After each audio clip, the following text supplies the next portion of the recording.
Клянусь, ты охраняешь подарки?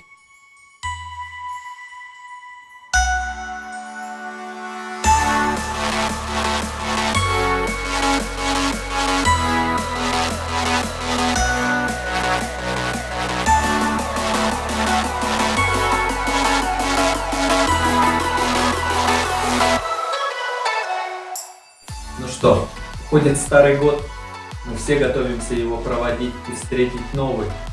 Я настоятельно рекомендую вам оставить в своей памяти только приятные и радостные моменты о 2017. Не тянуть с собой накопленный груз из дурных мыслей и неприятных воспоминаний о прошлом.